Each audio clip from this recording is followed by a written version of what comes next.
El estoicismo es una filosofía de hechos. Se trata de aprender a vivir una vida buena y virtuosa.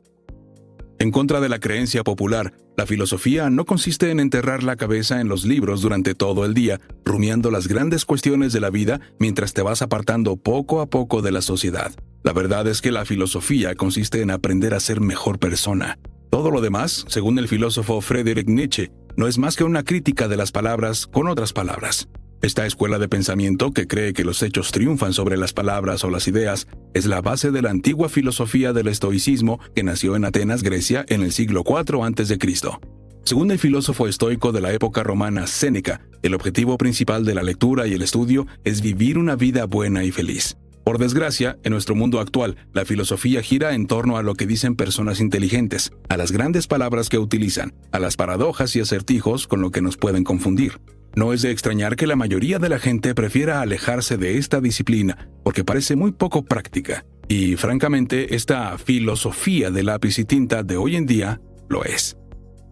A los estoicos solo les importaba lo bien que vivían y lo virtuosos que eran. Para ellos, la calidad de las elecciones, las causas y los principios de cada uno era mucho más importante que las meras palabras. El estoicismo era una filosofía de acción, y sus virtudes fundamentales, valor, autocontrol, justicia y sabiduría, siguen siendo tan relevantes hoy como lo fueron en la antigüedad. Todos los filósofos estoicos que vivieron hace siglos tienen algo crucial que enseñarnos. Debemos aprender de la forma en que cada uno de ellos recorrió el camino de la virtud. Hay mucho que asimilar de sus experiencias de vida, de sus escritos filosóficos e incluso de sus muertes. Sí, los estoicos creían que todos nacemos para morir, ya sea de forma natural, por asesinato, por suicidio o por reírse demasiado de un chiste, como fue el caso de Crisipo de Solos. Para ellos, la filosofía no consistía solo en aprender a vivir, sino también en aprender a morir. Así, los estoicos nos enseñan con sabiduría no solo a vivir, sino también a afrontar la parte más aterradora de la vida, la muerte. Con sus ejemplos nos muestran el arte del buen morir. En este resumen examinaremos las vidas de poderosos filósofos estoicos que, aunque se marcharon hace mucho tiempo, dejaron importantes y relevantes lecciones a cada uno de nosotros a través de las historias de cómo vivieron y murieron. Segundo punto clave. Nunca te rindas. Sé valiente y persevera ante las dificultades. Aunque el estoicismo ha crecido hasta convertirse en un mundo por sí mismo, no tuvo un comienzo glorioso. Todo empezó en el siglo IV a.C. con la desgracia de un hombre, Zenón, un mercader fenicio. Su familia hizo su fortuna comerciando con el tinte púrpura de Tiro, raro y muy valorado. En un día aciago, mientras viajaba por el mar Mediterráneo, Zenón naufragó. Nadie pudo saber con exactitud la causa. ¿Fue un error humano? ¿Piratas? ¿Una tormenta? Nadie lo sabe. Zenón lo perdió todo, tanto la carga como el barco. Era una fortuna insustituible en una época en la que no existían los seguros ni el capital riesgo. Llegó a las costas sano y salvo y se dirigió a la ciudad más cercana, Atenas. En Atenas, Zenón fue a una librería para conseguir algo que leer cuando vio que se estaba celebrando una charla. Tomó asiento entre el público y escuchó cómo el librero leía una mezcla de obras sobre Sócrates, el filósofo que había sido condenado a muerte en Atenas un siglo antes y cuyas ideas le había enseñado el padre de Zenón mientras crecía. Tras la charla, Zenón se acercó al librero y le hizo una pregunta que cambiaría su vida para siempre y conduciría al nacimiento de una nueva filosofía. ¿Dónde puedo encontrar a un hombre así? Es decir, ¿dónde puedo encontrar a mi propio Sócrates, un filósofo sabio que me ayude en mi elección? El librero presentó a Zenón a Crates de Tebas, un filósofo ateniense. Comenzó a estudiar con Crates y poco a poco fue desarrollando el pensamiento y los principios que hoy se conocen como estoicismo. En esencia, no te desanimes cuando las cosas se pongan difíciles. Incluso cuando parezca que te has metido en un callejón sin salida, no pienses que es una derrota definitiva.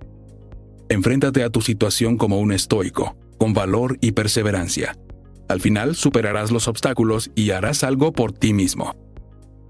La mayoría de la gente, sobre todo en la época actual, se habría quedado desolada y totalmente aplastada por el desafortunado giro de la fortuna que experimentó Zenón. Sin embargo, en lugar de lamentarse por su desgracia, se enfrentó a la situación con valentía, perseveró y finalmente pudo reinventarse como filósofo. Según los historiadores, Zenón se alegraría más tarde de su pérdida, diciendo: «Tuve un viaje próspero aquella vez que sufrí un naufragio, pues fue el naufragio lo que le condujo a Atenas y le puso en la senda de crear lo que sería la filosofía estoica». Tercer punto clave. Atrévete a ser diferente. Nunca te dejes intimidar ni pretendas ser quien no eres. A diferencia de los destacados estoicos que vinieron después de Zenón, se sabe poco sobre Paconio Agripino. No conocemos mucho sobre sus escritos, su educación, cuándo nació o cuándo y cómo murió. Sin embargo, a pesar de todas las incógnitas, Agripino destaca en el registro histórico como una figura distintiva, que sobresalía incluso entre los estoicos más valientes y renombrados de su época. Esto no era una casualidad, porque en un imperio romano que durante el mandato del tristemente célebre emperador Nerón se había entregado de lleno a la codicia y la corrupción, cualquiera que viviera realmente según los principios estoicos como Agripino sería realmente distinto. Agripino creía que todos somos hilos de una prenda, es decir, que todos tendemos a ir en la misma dirección sin distinguirnos unos de otros. Esto era especialmente cierto en su época.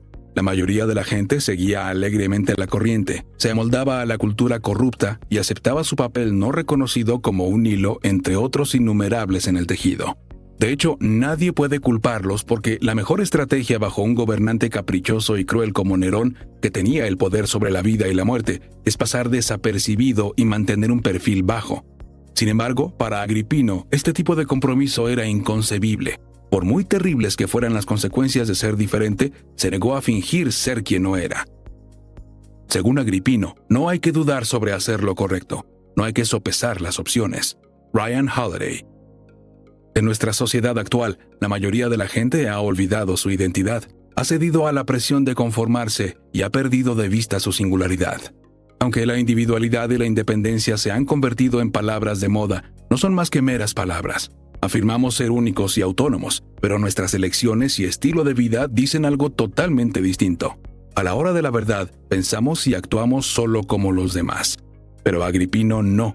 Se atrevió a destacar, brillar entre los demás, aunque eso significara ser desterrado del imperio o incluso ejecutado.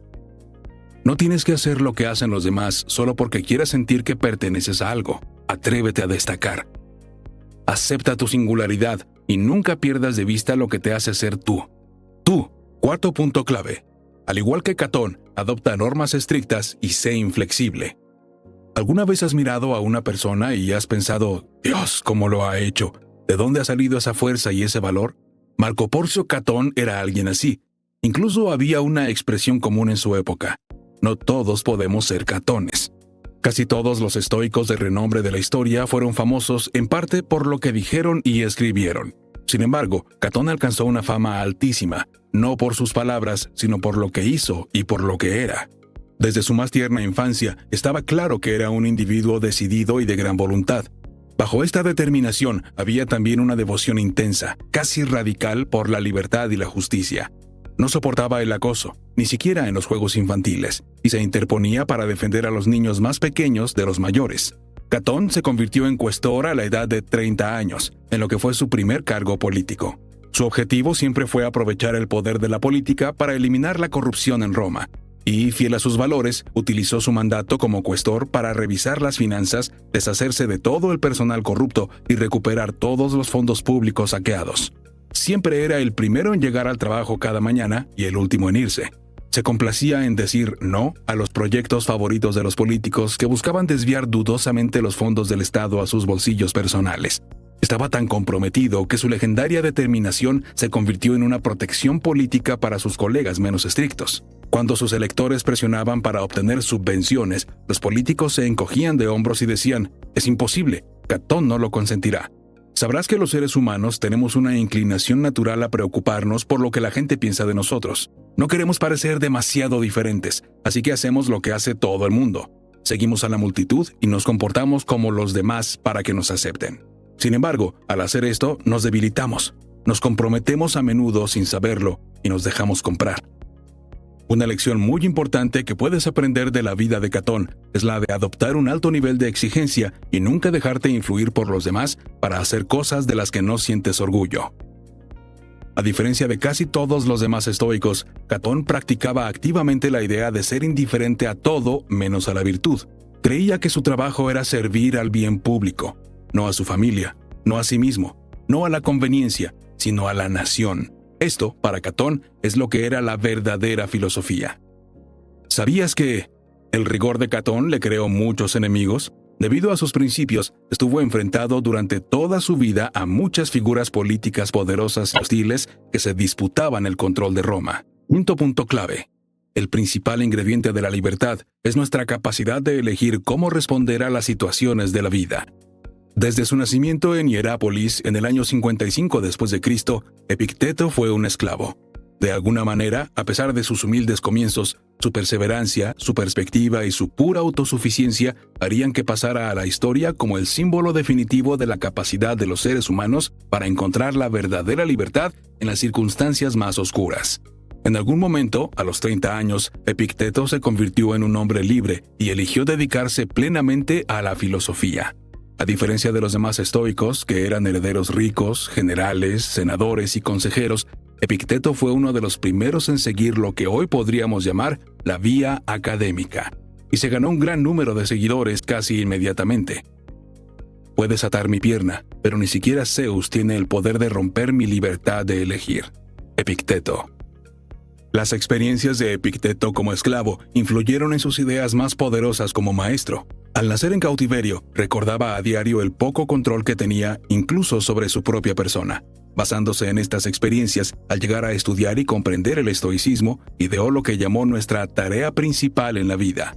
Nuestra tarea principal, según Epicteto, es identificar y separar los asuntos, de modo que podamos distinguir claramente entre lo que es extremo y no está bajo nuestro control y lo que tiene que ver con las elecciones que realmente controlamos. Una vez que podemos diferenciar lo que depende de nosotros y lo que no, lo que queda es centrarse en lo que podemos cambiar. Nuestras actitudes, emociones, deseos y nuestra visión de lo que nos ha ocurrido son una cuestión de percepción. Por muy impotentes que seamos ante lo que nos ocurre en la vida, tenemos la capacidad de elegir cómo responder. Según Epicteto, hay dos asas para cada situación de la vida. Una es débil y la otra es fuerte. Por muy indeseable que sea la situación en la que nos encontremos, podemos elegir a qué asa nos agarraremos. Por ejemplo, nuestro trabajo se borra por un fallo de la computadora. ¿Vamos a perder la calma y a gritar a la pantalla todo el día? ¿O vamos a ver lo ocurrido como una oportunidad para empezar de nuevo y hacer un trabajo aún mejor? El asa que elegimos para cada situación y cada persona con la que tratamos día tras día determina el tipo de vida que vivimos y la clase de persona que seremos. Sexto punto clave. Cultivar las 4 virtudes cardinales del estoicismo es la clave para vivir una vida feliz. En sus escritos, Ario Dídimo, uno de los filósofos estoicos maestro del primer emperador romano Augusto, esbozó las 4 virtudes cardinales del estoicismo. Valentía, Andreia. Autocontrol, Soprosune. Justicia, Dikaiosune. Sabiduría, Pronesis. Para Ario, no había nada en el mundo que estuviera a la altura de estas 4 virtudes. Todo lo que era bueno las tenía, y todo lo que era malo carecía de ellas. Todo lo demás era irrelevante e indiferente. Sus definiciones de las 4 virtudes estoicas fundamentales eran sencillas, y como creía que la virtud en esencia es conocimiento, las definió de la siguiente manera. Sabiduría es el conocimiento de los actos adecuados, katekonta, el conocimiento de las cosas que deben hacerse y de las que no deben hacerse. La sabiduría abarca cualidades virtuosas como la circunspección, la sagacidad, la sensatez, la solidez de juicio, el ingenio y la firmeza de los objetivos. El autocontrol es el conocimiento de las cosas que vale la pena evitar y de las que merece la pena elegir. En la virtud del autocontrol podemos encontrar otras como la corrección, la modestia, el orden y el dominio de nosotros mismos. Justicia es el conocimiento de asignar a cada situación y persona lo que le corresponde. Esta virtud comprende la amabilidad, el compañerismo, el trato justo y la piedad, dar a los dioses lo que les corresponde. Valentía es el conocimiento de las cosas que son terribles, de las que no lo son y de las que no son ni una ni otra. Bajo esta virtud podemos encontrar otras como la grandeza y firmeza del corazón, la filoponía, diligencia, la perseverancia y la intrepidez. A diferencia de estas 4 virtudes, la injusticia, la cobardía, la estupidez y la falta de moderación carecen de conocimiento. Si queremos vivir una vida de tranquilidad y felicidad, debemos trabajar para cultivar estas virtudes. Vivir una vida virtuosa es el objetivo último del estoicismo. No hay ningún problema o reto tan grande que no pueda mejorarse con sabiduría, valentía, autocontrol y justicia.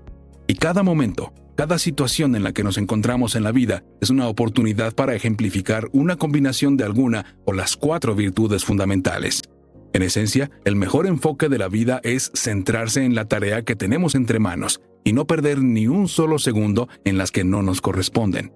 En todos nuestros tratos en la vida debemos ser valientes, justos, disciplinados y, sobre todo, debemos ser sabios. Séptimo punto clave. Marco Aurelio nunca comprometió sus valores, ni siquiera ante la adversidad.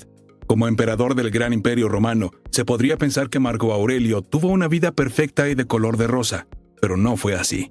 Los historiadores creen que tuvo problemas de salud recurrentes y que, de los 13 hijos que tuvo con su esposa Faustina, solo 5 llegaron a la edad adulta. Para empeorar las cosas, su mandato como emperador estuvo marcado por 19 años de guerra en las fronteras romanas y por la peste antonina que afectó a Roma durante más de 13 años y se cobró la vida de unos 5 millones de personas. El historiador romano Dion Casio creía que Marco Aurelio no disfrutó de la buena fortuna que merecía. No pierdas más tiempo hablando de cómo es un buen hombre. Sé uno. Marco Aurelio. Sin embargo, a pesar de sus muchas aflicciones, Marco siguió siendo un estoico convencido. Creía que, independientemente de las pruebas y tribulaciones a las que nos enfrentemos en la vida, nunca debemos dejar de proteger nuestro carácter. Para Marco Aurelio, las guerras y las plagas pueden ser malas, pero no lo son tanto como el mero hecho de abandonar el propio carácter ante la adversidad. Hacia el final de la vida de Marco Aurelio, su mano derecha y aliado de mayor confianza, Avidio Casio, se volvió contra él e intentó robarle el poder por medio de un golpe de estado. Aunque tenía derecho a indignarse, Marco Aurelio se mantuvo fiel a todo lo que creía y no dejó que la traición guiara sus actos. En lugar de castigar a Avidio Casio o ejecutarlo al instante, como habría hecho cualquier otro líder de la época, vio toda la situación como una oportunidad para predicar la paz, el perdón y la compasión. Pidió a sus soldados resolver el asunto de forma amistosa para demostrar al mundo que nada está por encima del perdón. El principio vital cardinal de Marco era sencillo: haz siempre lo correcto, independientemente de las circunstancias en las que te encuentres en la vida. Conclusión. El estoicismo es una filosofía de vida que tiene que ver con aprender a ser mejor persona, vivir la vida al máximo y morir bien. Para los estoicos, la forma en que vivían sus vidas era muy importante. Les importaban mucho las elecciones que hacían, las causas a las que servían y los principios a los que se adherían ante la adversidad. Además, valoraban más sus acciones y obras que sus palabras. La filosofía estoica se basa en 4 virtudes cardinales: sabiduría, autocontrol, justicia y valentía. Marco Aurelio, el emperador romano estoico, puso estas virtudes en el más alto pedestal cuando escribió: si alguna vez encuentras algo mejor que la justicia, la honestidad, el autocontrol y el valor, abrázalo sin reservas. En efecto, estas virtudes son extraordinarias. Nada en el mundo está a la altura de estas 4 virtudes. Todo lo que es bueno las tiene, y todo lo que es malo carece de ellas. Todo lo demás es irrelevante e indiferente. Cada momento de la vida es una oportunidad para practicar una o una combinación de todas ellas. No importa lo grande que sea el problema o el reto, se puede mejorar con sabiduría, valor, autocontrol y justicia.